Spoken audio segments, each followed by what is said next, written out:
It's M-I-K-E. Last name is D as in David, E-C-K-E-R. I'm the commander of the dive team for the Greenville County Sheriff's Office. Tell us a little bit about your new tool.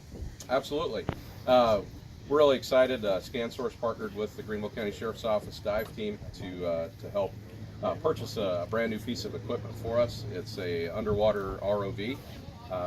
If you're wondering what that is, you can think of it as a submarine that we can't put anybody in except a little G.I. Joe figure.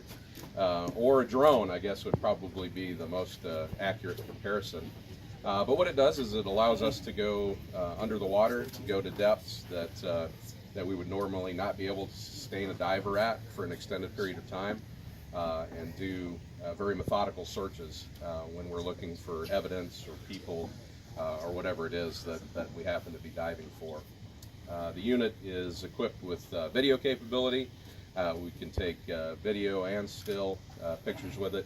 Of course, it gives us all of the GPS, so we know exactly where the location is of whatever it is that we're searching for. We've recently installed a couple of new features on our ROV. One is a grappling arm that allows us to actually go home or go down to to wherever the object is that we're looking for, get a hold of it and hold it. The unit is tethered to the shore, to the boat, wherever we happen to be operating the ROV from. Our divers just follow the string down to where the item is and then recover it from there. The other thing that we've added is a GPS module. There's a GPS module on the actual ROV, and then also an array that goes underneath our boat. The great thing about that is we can now send the ROV just with a few keystrokes on the computer to a set of GPS coordinates that we plug in.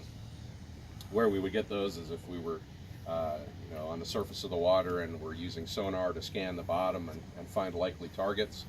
Now we can send this instead of a diver down to see exactly what it is that we're looking at, and if it's what we're looking for, get a hold of it so we don't lose it. The great benefit of that is we don't dive mixed gas, which means we're breathing the same kind of air that you are up here, 21% oxygen, and so because of blood chemistry issues, we could only stay down at 90 to 100 feet for 10-15 minutes max. It's not a lot of searching time. It's certainly not a lot of time to do any kind of operation. So what the ROV does is allow us to keep our divers in reserve for when we really need them, and that's to go down and operate and not necessarily to search. I'm Amanda. I'm new at YFF. Hi. Can you just kind of explain why is this important for the community that you have a tool like this? It's important for the community because everybody has seen the movie or the TV plot, right, where the bad guy goes and steals something and has a gun, and what do they usually do with the gun when they leave the scene? Well, they throw it in the water, and we have a lot of that in Greenville County. So we have a lot of instances where we're diving for weapons, we're diving for evidence used in different kinds of crimes, and we've pulled some really interesting stuff up over the years. We were asked to go dive for a bag full of duct tape that had been used in a kidnapping because they wanted to see if they could get any sort of DNA evidence off of the tape. We were asked to go dive for a motorcycle sidecar, and we didn't find the motorcycle sidecar, but we found a fourth of a BMW, which cleared up a stolen car case. We've dove for newspaper boxes back when they were a thing, cars, all kinds of different weapons, and then of course people. And that's really the main one that we want to make sure that we can get to, so that we can bring closure to families. And water like this is a beautiful lake, but once you get down just a couple of feet, it gets really dark really fast. It gets really silty really fast, and it gets difficult to find what we're looking for. And the benefit to the community is we can stay there 24 hours a day running this robot. I can't do that with divers. We can go to depths that we wouldn't be able to go to just with human divers. And there's just a safety element to it that we've never had before. So we're very excited about that. And we've already used it over in Anderson County. We recovered a missing boater there. And this was a part of the package that we brought to monitor our divers and to help rule out some of those sonar images that we were getting on the surface. How much does it cost and how's it funded? This one is really, it's like we're bargain shoppers. We've done really well in terms of money. We have about $12,000 in the unit that we have right now. Um, that's about an eighth of the cost of most ROVs that are in operation in the southeast right now.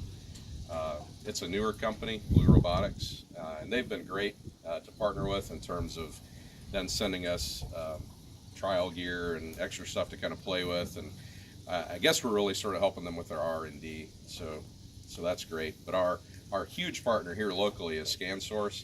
They're the ones that provided the funds to be able to do the ROV along with another private donor.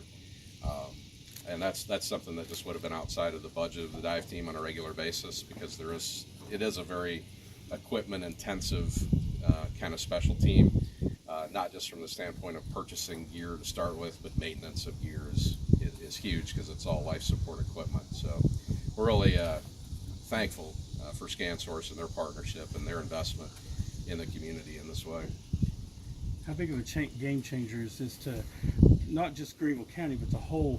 Because you got to think, Jocassee, Oconee County, all these people that, because you said you went to Anderson. Well, I mean, is this a really big game changer when it comes to the depths of some of the lakes in our area? Yeah, absolutely. Lake Robinson doesn't get all that deep, 40, 50 feet. So in those depths, you can kind of dive all day long with limited surface intervals. But when we start getting into a Jocassee or a Kiowee or a Hartwell, lakes that are going to have depths of 200, 300, 600 feet, obviously I can't send a diver out on mixed gas down to any of those kinds of depths. Our floor is right at about 130 to 140 feet as far as what OSHA will allow us to safely operate in.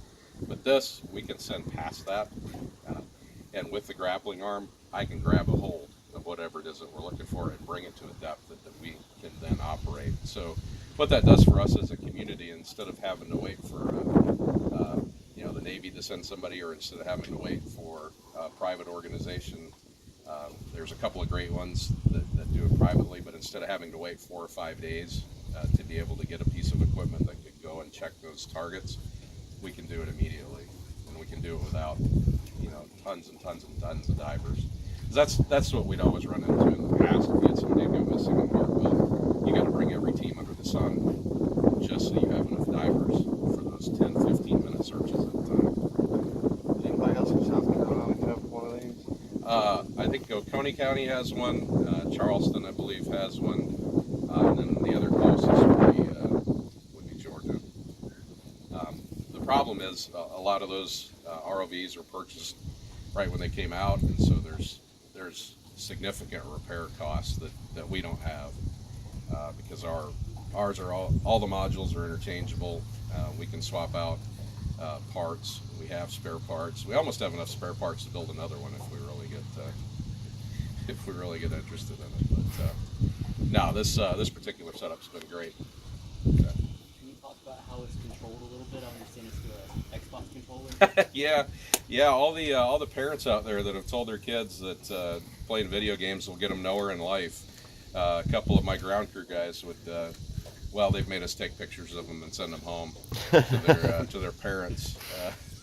Because literally the most sophisticated controller that we have for it is an Xbox controller. There are so many different functions that I mean, you think about it, so many different functions that has. It's actually sort of the driving mechanism.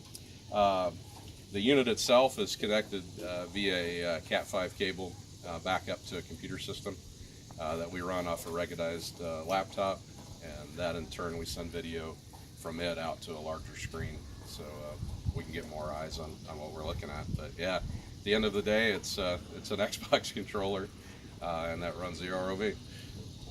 What's going on with the training today? How many people do you hope to train? We do training a couple of times. We do training at least twice a month. We just came off a week-long training in August where we did a sort of an intensive week trying to catch some of our people up with some certifications, do some deeper dives that we don't necessarily always have the time to do. Today we're going to be training some of our ground crew guys just to do some sort of fine tuning and how they operate the drone. So there's probably 4 or 5 guys that'll actually really be training on the drone, and then of course we've got divers that are here and standing by in case we find something or in case we need to go down and pull the cord.